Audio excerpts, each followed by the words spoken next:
Hi, welcome to the भारतीय talent hub. मैं भारती बच्चानी। आज मैं सुदर्शन जी की लिखी कहानी आदर्श बदला का सारांश बता रही हूँ।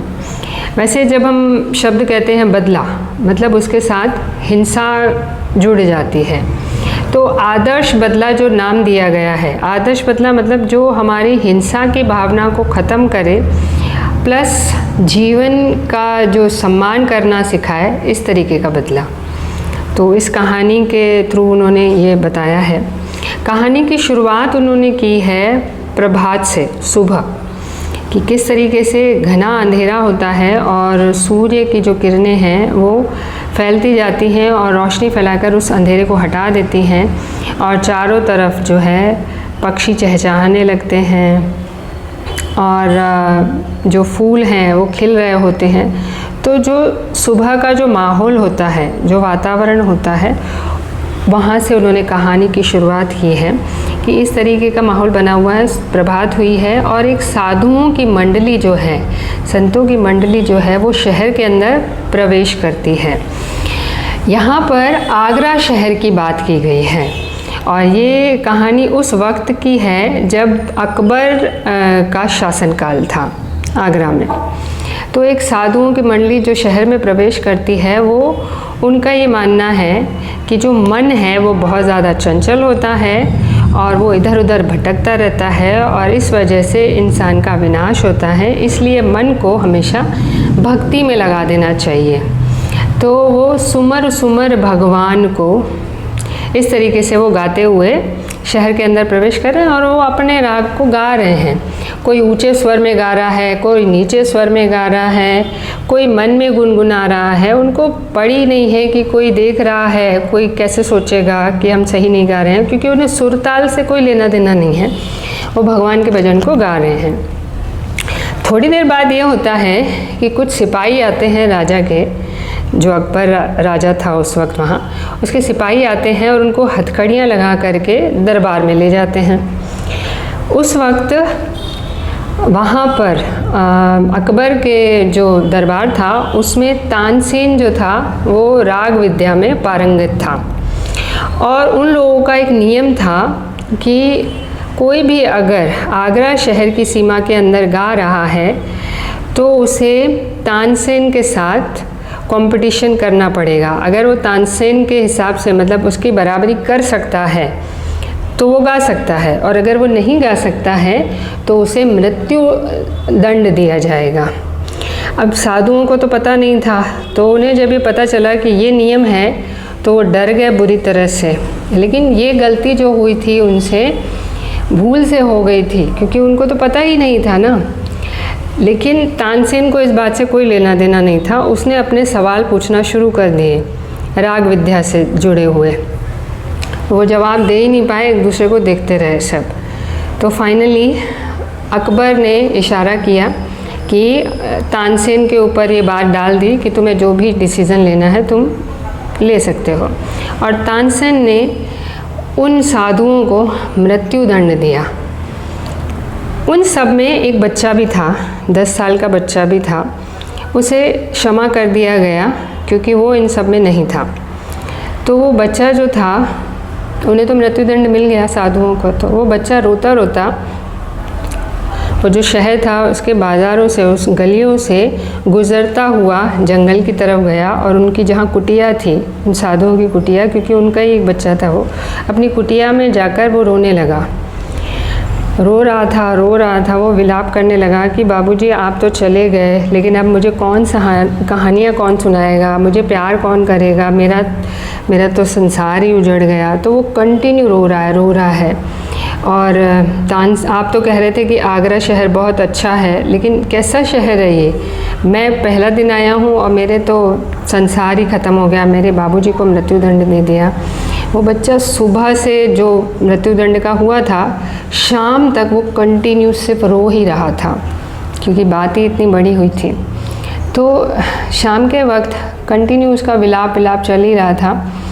तो एक साधु हरिदास, उसकी कुटिया में आए, खड़ाऊ पहने हुए, और उनके हाथ में एक माला थी और राम का नाम वो जप रहे थे। और राम का नाम जपते जपते वो अंदर आ गए और उनको जैसे ही उन्होंने देखा तो उन्होंने कहा शांति शांति, मतलब उस बच्चे को जब उन्होंने देखा तो कहा शांति शांति। तो वो जो बच्चा था वो उनके पैरों में गिर गया और लिपट के रोने लगा कि महाराज मेरा संसार उजड़ गया है, मेरे पिता को ऐसे मृत्यु दंड दिया गया है। वो कंटिन्यू विलाप कर रहा था और वो जो साधु था, हरिदास जो थे, वो उन्हें शांत करने की कोशिश कर रहे थे। वो शांत नहीं हो रहा था, उसकी आंखों में ना गुस्सा भरा पड़ा था कि मैं किसी तरीके से है ना तानसेन से बदला लूँ, किसी तरीके से मुझे बदला ही लेना है। तो काफ़ी देर तो वो कोशिश करते रहे कि मैं उसको शांत कर दूँ, लेकिन वो शांत नहीं हो रहा था। तो उन्होंने कहा कि अच्छा ठीक है, मैं तुम्हें एक ऐसा हथियार दूंगा जिससे कि तुम तानसेन से है ना बदला ले सकते हो। तो वो शांत हो गया और वो खुश हो गया कि अच्छा ठीक है, आप मुझे मेरा जो एक एक क्षण जो है ना आपका है, अब से मैं आपका दास हूँ, आप मुझे हथियार दो, बताओ मुझे क्या करना होगा। तो उन्होंने कहा कि तुम्हें 12 साल तपस्या करनी होगी और वो 12 साल तपस्या कठोर तपस्या है। तो उन्होंने कहा, उस बच्चे ने कहा कि अच्छा ठीक है, मैं 12 साल क्या 12 जीवन आपको दे दूँगा, मेरा एक एक क्षण आज से आपका है, आप जैसा कहोगे ना मैं वैसा ही करूँगा और जो भी तपस्या होगी मैं वो सारी करूँगा, अगर मुझे वो हथियार मिल सकता है जिससे मैं तानसेन से बदला ले सकूं। तो उन्होंने उसे कहा कि ठीक है, मैं तुम्हारी तपस्या शुरू करूँगा। तो यहाँ पर उसके बचपन के हिसाब से ये बात यहाँ पर क्लोज़ हुई। इस बच्चे का नाम है बैजू बावरा। ओके, अब कहानी आगे बढ़ती है 12 साल बाद की। 12 साल हरिदास ने उन्हें राग विद्या सिखाई, पूरी राग विद्या सिखाई। और वो बच्चा जो था, जो बैजू था, वो इतना निपुण हो गया, उसमें इतना ज़्यादा निपुण हो गया कि उसके जो स्वर थे, जब वो गाता था तो पत्थर तक पिघल जाते थे और लोग जब उसकी आवाज़ सुनते थे तो वो मुग्ध हो जाते थे, उन्हें ध्यान ही नहीं रहता था कि वो कहाँ हैं, पूरा ध्यान उनका उसी की तरफ होता था। उनके चेहरे में एक अलग ही तेज था, हवा रुक सी जाती थी। तो जब 12 साल के बाद ये पूरी तरह से पारंगत हो गए तो हरिदास ने उन्हें कहा कि बेटा, मुझे जो तुम्हें सिखाना था मैंने अपनी तरफ से तुम्हें सब कुछ सिखा दिया है, मेरे पास जो कुछ भी था मैंने तुम्हें सब दे दिया है। तो बैजू उनके पैरों में गिर गए और उन्होंने कहा कि आपका ये एहसान मैं ज़िंदगी भर नहीं भूलूँगा। तो हरिदास ने कहा कि नहीं, कुछ और बोलो तुम यहाँ पर, एहसान की बात ना करते हुए। तो उन्होंने कहा कि आप बताइए क्या कहूँ मैं। तो उन्होंने कहा कि एकदम से हरिदास ने कहा कि मैं प्रतिज्ञा करता हूँ।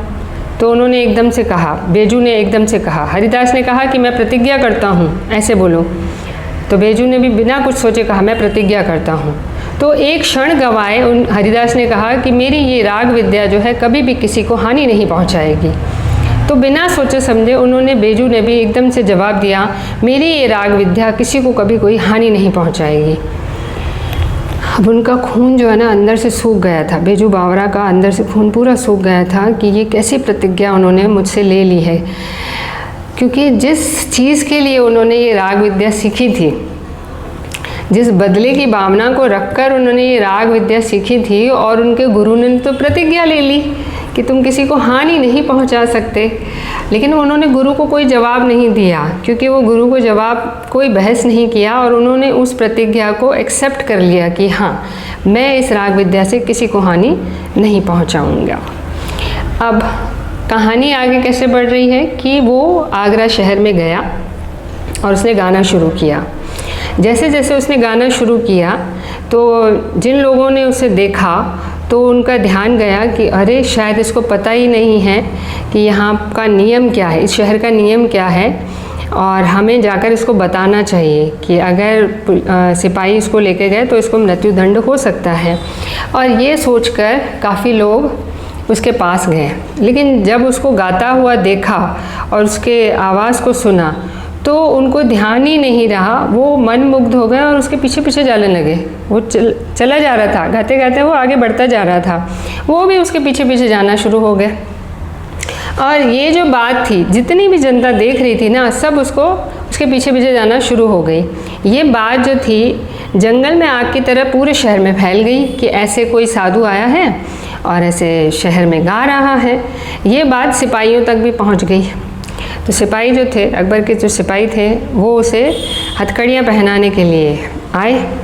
लेकिन जैसे ही वहाँ पहुँचे, उन्होंने वो आवाज़ सुनी, उनका जो गा रहे थे, उनको भी ध्यान ही नहीं रहा कि हमें इसको तो हथकड़ियाँ पहनानी है। वो भी उसके पीछे पीछे हो गए और वो चलता जा रहा है, चलता जा रहा है। चलते चलते वो तानसेन के महल के सामने जा कर के खड़ा हो गया और तब वो वहाँ पर जाकर चुप हुआ। जैसे ही वो चुप हुआ तो सबको ध्यान आ गया कि अरे हम कहाँ आ गए हैं, और एकदम से उन्हें ध्यान आया कि अरे शहर में तो ये इस तरीके से नियम है। सब डर गए।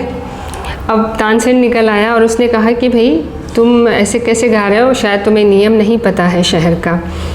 तो बेजू ने जवाब दिया कि हाँ मुझे नियम पता है, पर मैं राग विद्या पे ना आपसे चर्चा करना चाहता हूँ, इसलिए मैं यहाँ आया हूँ। तो कहा कि शायद तुम्हें अपने जीवन से प्यार नहीं है, मृत्यु का भय नहीं है शायद। तो बेजू ने जवाब दिया कि नहीं, मैं मृत्यु से नहीं डरता हूँ, पर मैं राग विद्या पे आपके साथ चर्चा करना चाहता हूँ। तो जो सिपाही वहाँ खड़े थे, उन्होंने जो काम नहीं किया था उसको पूरा किया, हथकड़ियाँ उसको पहना दी और दरबार में उसको लेके गए, जो उनका काम था। दरबार में लेके गए और अकबर के सामने जब वो पेश हुए तो उन्होंने अपनी बात रखी कि भाई मैं राग विद्या में इन पे चर्चा करना चाहता हूँ। और अकबर ने उनको बता दिया कि भैया ये नियम है, आपको इनके साथ कंपटीशन करना पड़ेगा। तो उन्होंने हाँ बोला। अब ये वक्त रात का हो चुका था, तो अकबर ने आदेश दे दिया कि ये जो कंपटीशन रखा जाएगा, ये जो प्रतियोगिता रहेगी, वो शहर के बाहर जो वन है वहाँ रखेंगे। तो पूरे शहर में ये बात फैल गई। जितने भी लोग थे सब जो थे सुबह का वेट कर रहे थे कि सुबह हो और हम जाके देखें कि किस तरीके से ये प्रतियोगिता होती है। जैसे ही सुबह हुई तो सब लोग वहाँ वन में, मतलब शहर के सारे लोग ना वन की तरफ भाग रहे थे, क्योंकि कंपटीशन वहाँ रखा हुआ था। बड़ी भीड़ जमा हो गई। तानसेन अपना सितार लेके बैठे हैं और ब्रजू भावरा अपना सितार लेके बैठे हैं। तो कुछ सवाल तानसेन ने उनसे पूछे, तो ब्रजू भावरा ने उनके सही जवाब दे दिए। जवाब जब ख़त्म हो गए, मतलब जब उनके सवाल ख़त्म हो गए, तो बेजू ने अपना सितार उठाया और उसको बजाना शुरू किया और अपना स्वर छेड़ा। जैसे ही उसने गाना शुरू किया तो जितने शहर की पब्लिक जमा थी सब पूरी मुग्ध हो गई। उनका मन जो है ना पूरी तरह से उछल रहा था। यहाँ तक कि आसपास के जो पशु पक्षी थे वो भी जमा हो गए। और इस दौरान कुछ हिरन थे, वो उछल के बेजू के पास आ गए। और बेजू ने क्या किया कि उनके गले में जो मालाएं थी पहनी हुई फूलों की, उन हिरनों को पहना दी। और पहनाने के बाद जैसे ही पहनाया तो हिरनों को एहसास हुआ कि ओके हम गलत जगह आ गए हैं, क्योंकि एहसास हुआ ना हिरन थे और किसी ने कुछ पहनाया है, तो वो भागकर चले गए। जैसे ही फूल मालाएं पहने तो वो भागकर चले गए। और यहाँ पर उन्होंने गाना बंद किया, बेजू ने यहाँ पर गाना बंद किया और तानसेन को कहा कि ये जो हिरन चले गए हैं ना मेरी मालाएं पहन करके, आप सिर्फ इन्हें वापस बुला लीजिए। तो तानसेन ने कहा कौन सी बड़ी बात है। तो उन्होंने क्या कहा, उन्होंने अपना सितार उठाया और बजाना शुरू किया। जैसे ही बजाना शुरू किया तो वैसे ही उसके स्वर में भी बहुत ही मतलब कशिश थी। लोग उसकी राग विद्या से वैसे ही प्रभावित थे। तानसेन तो गाने में वैसे ही पारंगत था, लेकिन आज जो उसका मुकाबला था ना अपने उस्ताद से था। आज तक लोगों ने ना समझो जुगनू को देखा था, आज बेजू के रूप में वो सूरज को देख रहे थे। इस तरीके का मुकाबला था आज है। तो उन्होंने सितार बजाना शुरू किया, बजा रहे हैं। लोग तो प्रभावित हो रहे थे, लेकिन वो हिरन लौट के नहीं आ रहे थे। लोगों को अच्छा लग रहा था सुन करके। बजा रहे। बाद में ना कंटिन्यू करते करते ना उसको डर शुरू हो गया, उसके पसीने छूटने लग गए, क्योंकि हिरन लौट के नहीं आ रहे थे। तो वो समझ गया कि आज कहीं मेरी मृत्यु का दिन न हो। करते करते करते घंटों बीत गए और बाद में उसने शांत हुआ, गाना बंद किया और बेजू को कहा कि ये तो एक सब पक्षी जानवर इधर आ गए हैं, तो गलती से वो यहाँ आ गए थे, तुम्हारी कोई वो स्वर सुन के, तुम्हारा वो गान सुन कर के वो नहीं आए हैं। तो बेजू ने कहा अच्छा ठीक है, तो मैं उनको दोबारा बुला लेता हूँ अपने गाने से, मैं अपनी राग विद्या से मैं उन्हें दोबारा बुला लेता हूँ। उसने दोबारा अपना सितार उठाया। जैसे ही उसने गाना शुरू किया, फिर से वो हिरन जो थे उसके पास आ गए। जैसे ही हिरन वापस आए तो उन्होंने जो मालाएं उन्हें पहनाई थी वो वापस निकाल ली। एक बार दोबारा जब वो इस स्पर्श से गुजरे तो हिरन को महसूस हुआ और हिरन वापस चले गए। अब अकबर समझ गया कि आज जो है तानसेन की मृत्यु का दिन है, लेकिन वो चुप था, समझ नहीं आ रहा था कि अब क्या करूं मैं, क्योंकि एक्चुअली बेजू जीत चुका था, क्योंकि जो बात थी वो पूरी नहीं कर पाया था तानसेन।